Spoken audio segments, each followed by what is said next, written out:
Growing with Golf by Armando.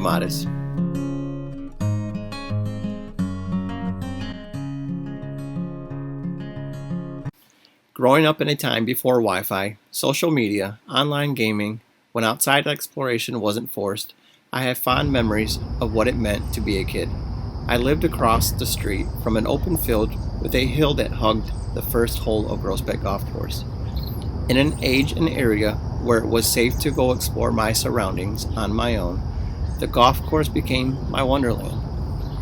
During these excursions, I would come across a double-digit amount of golf balls, lost and waiting to be found every visit.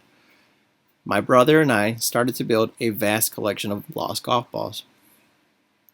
I have memories of having a lemonade stand that would cater to golfers either heading into or out of the golf course.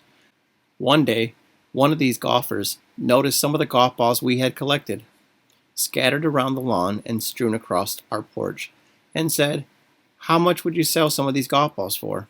After our first sale, lemonade became secondary, and the name and product was quickly replaced by Armando and Philippe's used golf ball stand. With business booming, exploration led us deeper into the golf course, finding golf balls in ponds, trees, and maybe even in play. We knew no better, whatever it took to increase stock. Although we did learn it was frowned upon to be on the course without paying, the man who captained the red flag golf cart reminded us as he chased, hooted, and hollered us back over the fence. While in the golf course, I started to appreciate how beautiful it was. Well-manicured landscape, ponds, geese, the smell, sounds of well-dressed people lugging around golf clubs on their back or carts, and golf balls hitting the distance. It felt like a different world to me, a world I have come to love. During our hunts, I would stop to get a better understanding of what was going on. The curiosity was evident enough for our mother to get us an old beat-up bag full of golf clubs. Don't get me wrong, to us they were the Rolls Royce set. I would practice almost every day in the field across from my house. I practiced hitting the ball with every club, learning what each did and how far they went. Soon, hitting the ball back and forth became tiresome.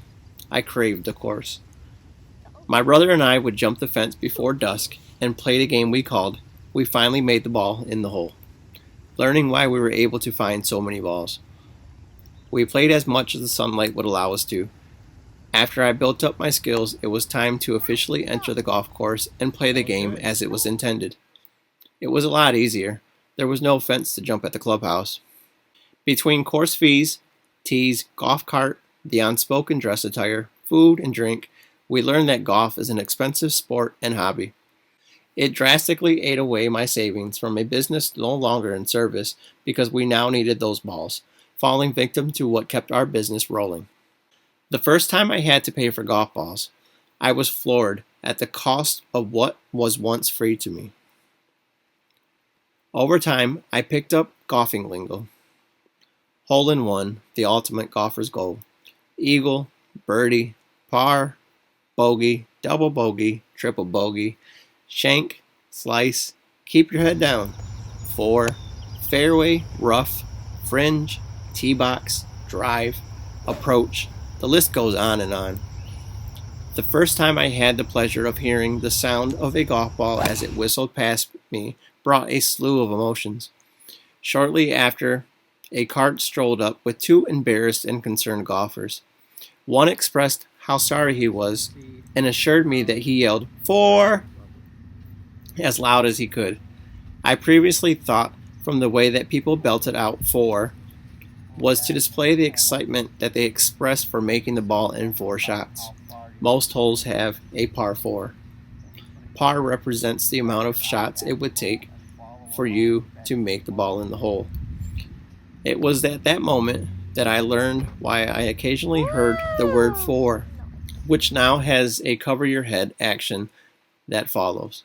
Like my lingo, my technique surprised me at times.